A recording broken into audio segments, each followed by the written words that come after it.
Is the only local station on the ground in Poland covering that humanitarian crisis. Yeah, it is estimated that more than 2 million Ukrainians have escaped into Poland. Our Zach Lajway is in Helm, Poland. That's a city about 15 miles west of the Ukraine-Poland border.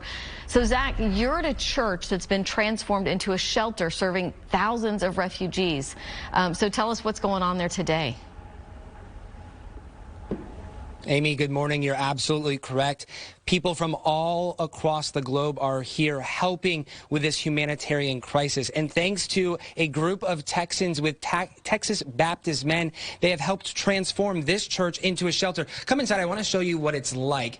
This is the main hall. So this is where people, refugees, when they arrive, they check in. They have to produce documentation, whether that be a passport or a driver's license. They get checked in, and this is where they sleep. This is the main chapel. You can see right now it looks like a place of worship, but for weeks, those mats stacked on the altar were spread out throughout this church. These pews right here were pushed together to make beds just like this. There's a balcony upstairs. That balcony was also filled with bedding.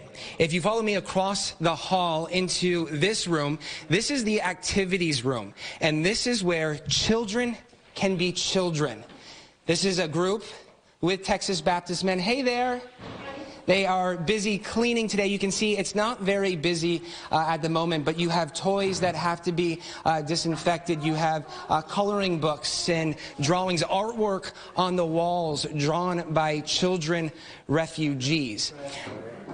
I want to show you some video taken from the basement of this church. It's a little difficult for us to go down there because of a poor signal, but if you look, you can see this is the common areas where people prepare food, where they eat, where they can do laundry if they have to. And just moments ago, a van filled with 15 refugees, mostly elderly folks, arrived here at the church. I can show you, this is their belongings. This is all they came with. Not sure if they will ever return back to their homes.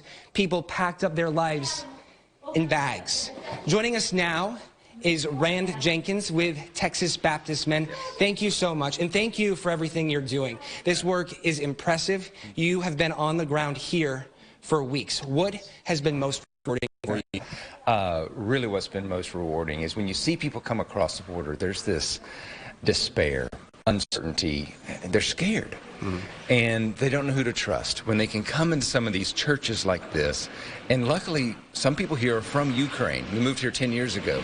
You see a little bit of hope, rays of hope kind of cracking through that outer shell, and that's why we do this. And I want to reiterate, it is so tough. It's tough watching these people show up with that uncertainty in their eyes, that despair.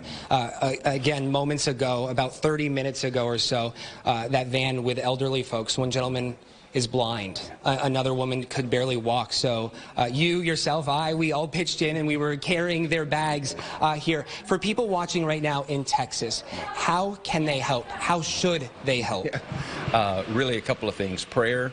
And because of the distance and the language barrier, really the best way to help is financially. At TexasBaptistMen.org and at TexasBaptistMen.org/Ukraine, you can see what all's going on and keep up to speed on what all is going on across Poland. Awesome. And we, of course, will post that link inside this story on our website. That's clicktohouston.com. Coming up at 6:30, we are going to talk with Ukrainians who are staying here for the time being. We are also going to bring you to the border to show you what conditions are like there. Amy and Lisa? Zach, it is really something to see that faith-based group from here in Texas rushing to help these refugees just facing unimaginable circumstances. Thank you for that inside glimpse there in Helm, Poland this morning. We'll see you in the next hour.